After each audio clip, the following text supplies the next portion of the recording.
It's actually not the report they did, it's a report that was adopted by Cabinet to produce a white paper. The original report was much different. But there we are, that's what white papers are.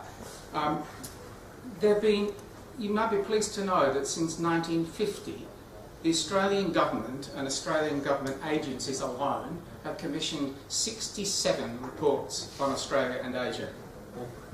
67 in 63 years. We've been very good at producing reports. I've done one myself for the Australian government in 1988. We're pretty good at producing reports. We're awful at implementing them. And obviously, I fear the present report of Ken Henry and his team, Australian Asia Centre, is going to go the same way the others will go. It will be, not least because the new government sees this as the product of a bad Labor government. So there we are, number 68 will be on its way in the next 12 or 18 months if we've got anything to go by, along with a new Defence White Paper, because we might like the last one either. There's a long, long history of the rhetoric of Australia's future lies in Asia. If you go to your local library and just tap in to the catalogue, Australia's Asia Future, you'll find hundreds of books written over the last 30 or 40 years. Now, there was if you looked at the Australian Asia Century White Paper, it had a commendable broad coverage. Yes, it was anodyne in the end, but it did set up 25 national objectives at the meta level. So the government didn't actually commit to doing anything, they just set up this vision up there. It's an aspirational document. It wasn't a policy document, it was an aspirational document. It's saying what we would like to be in the year 2025. And the objectives are at that meta level. But I think if you're serious about the report, there's a strong smell of complacency to it. Why? Well, it could be 4 reasons, and you may have many others. It's got a very static view of Asia. Its view is that Australia might change and somehow or other Asia is not. The reality is that Asian countries are changing, modernising, innovating extremely quickly. They're not standing still. And this will pose real challenges for this country if we just think we're dealing with a static Asia that's just waiting for us to engage with it. And the complacency about the deep changes taking place within Asia leads to a policy position, I think, that all these changes taking place will be very good for Australia. It's kind of the Australian feeling, isn't it? We're going to have all these changes around us. The world is going to change. We're going to engage with Asia, but there's going to be no pain for Australia in doing it. We won't have to change terribly much. There's an assumption too running right through all the debate by Australia and Asia in the last 50, 60 years. The assumption that somehow or other we have an advantage over the rest of the world because, quote unquote, we lie at the foot of Asia. We've got geographic advantages. I quote you the Australian Asia Century White Paper 18 months ago, 12 months ago. It said, the tyranny of distance is being replaced by the prospects of proximity. Now, if that isn't rhetoric, I don't know what is. I'm not sure that we have a proximity, or a prospect of proximity being any real advantage to Australia anymore.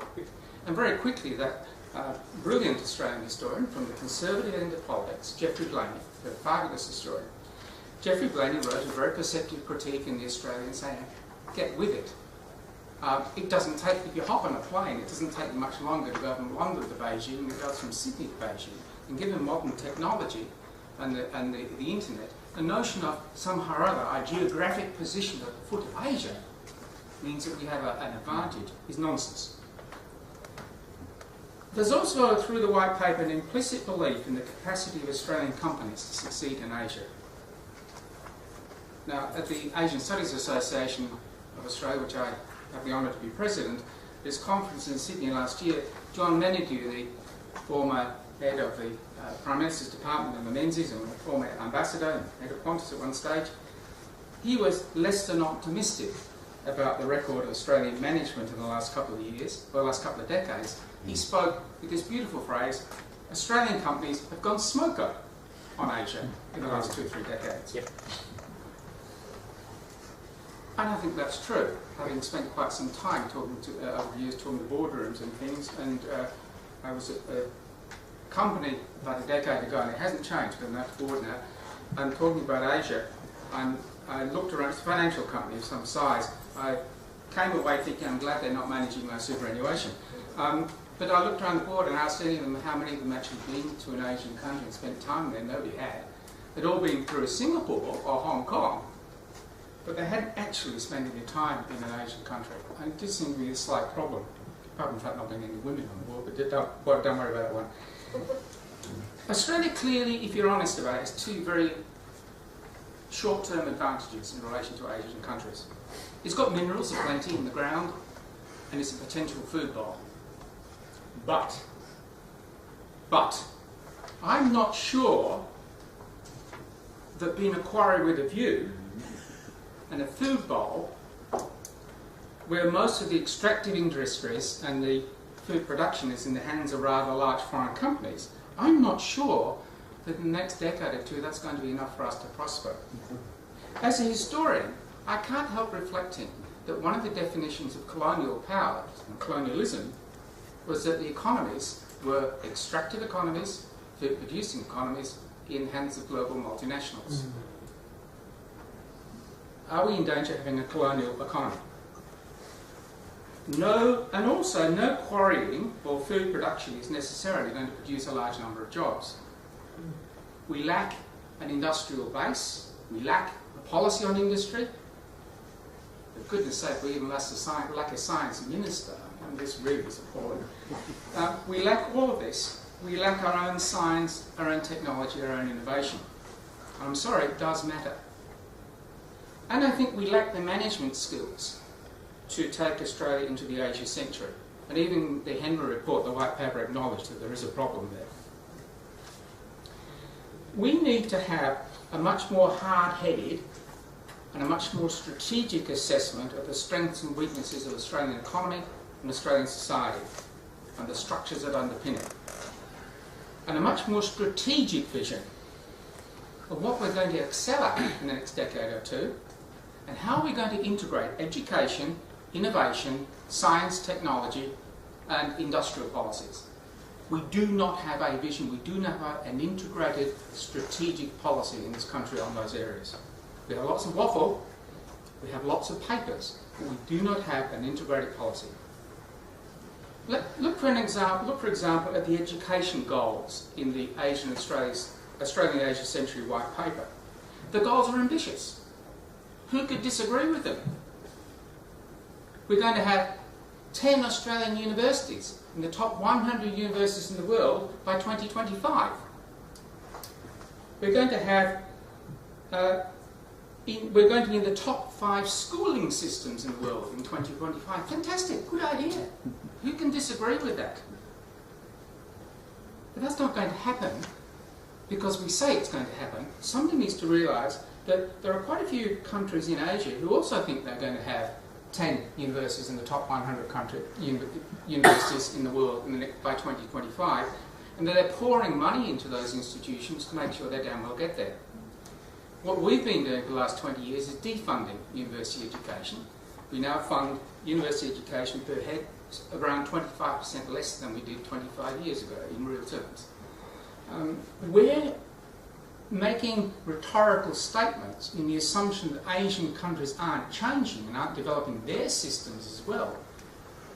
It seems to me to be part of this complacency. We are not going to have 10 universities in the top 100 universities in the world by 2025 unless we change our policy dramatically. I've taken a number of Australian Vice-Chancellors times through various Asian countries to try and educate them and educate company leaders as well. I point out that if you take the 6 institutes of technology in India, they are as good as, if not better than, every engineering school in this country. I've taken deans of engineering through the Institute of Technology in Singapore, and they go, wow, they've got all that equipment. And these are just institutes of technology, these aren't the universities. Chinese universities, Indian universities, Korea, Japan, Singapore, pouring money into the science, technology end of university education.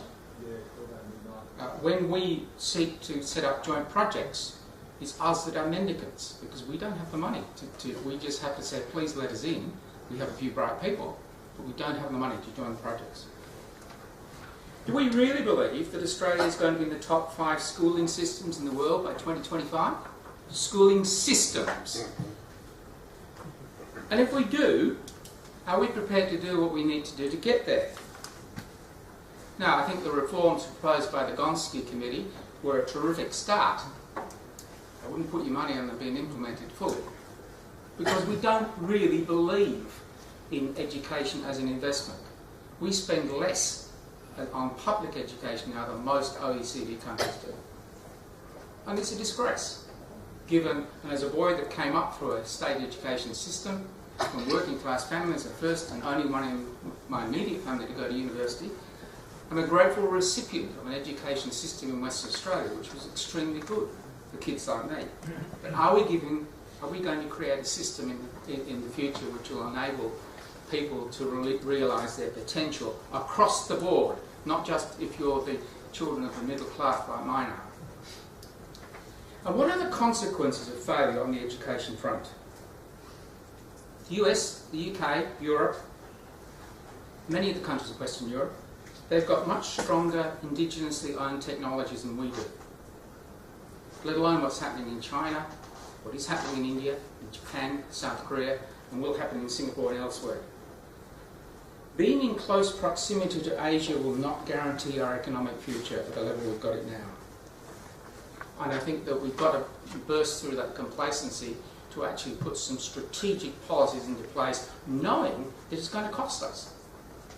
Knowing that reducing taxes and helping the upper middle class do extremely well in the short term is not the answer to Australia's relations with Asia. Let me turn to the second one briefly on Indonesia.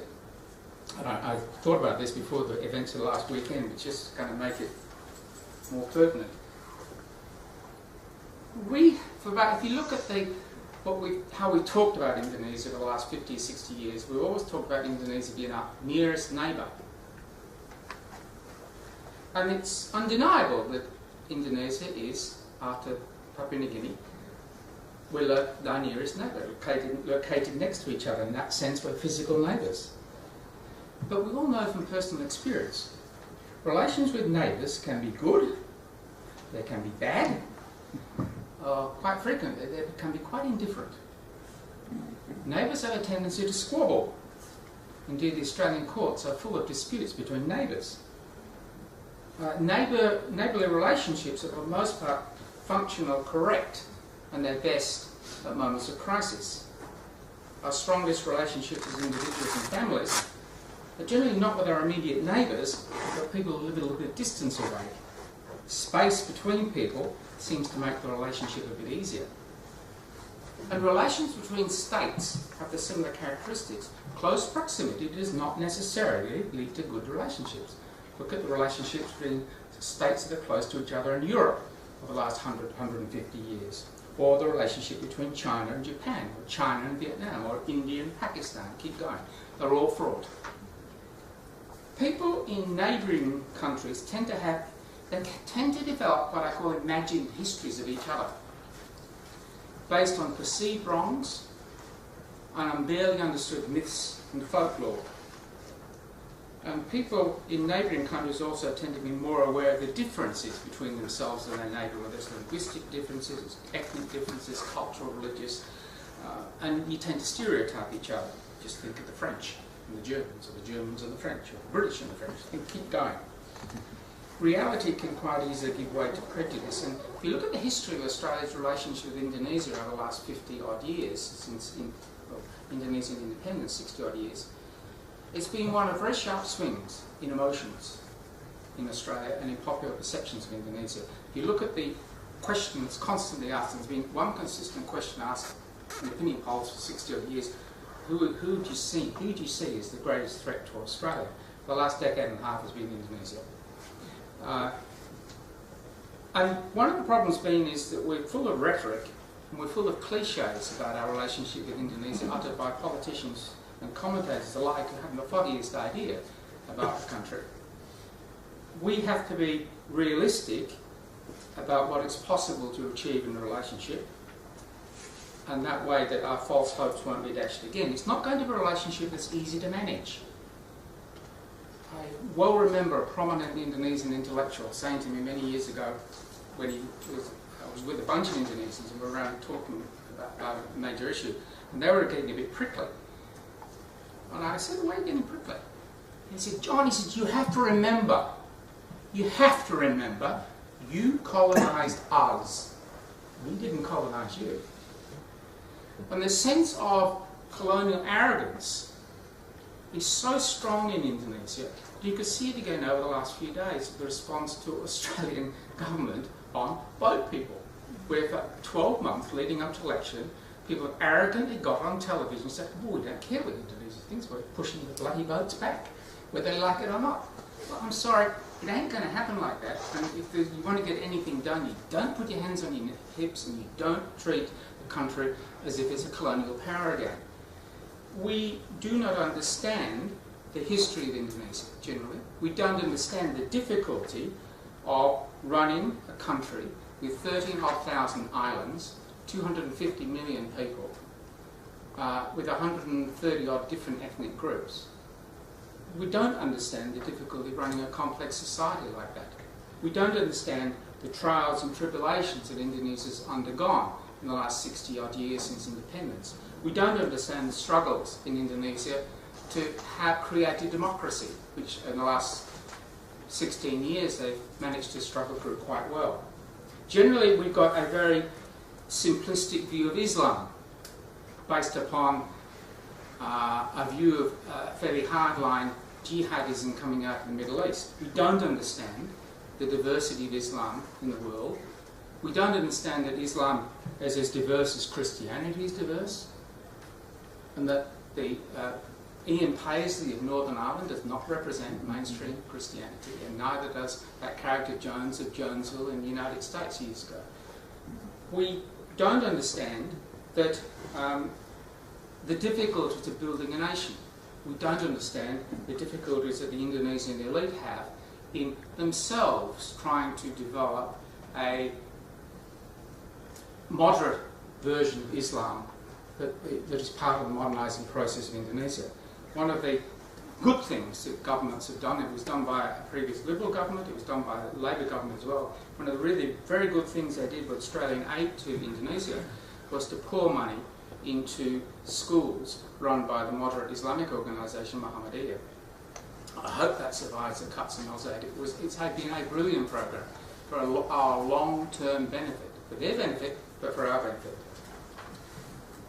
Some years ago, a comment was made that the Australian-Indonesian relationship lacked ballast. And I think that's still a fair comment. And it's important that we build on the relationships at the people-to-people level. I despair sometimes about our politicians. But we must put some ballast in relationship. We must also realise that Indonesia, being a democracy, and it's had now 16 years of, it's changed governments peacefully, it's had elections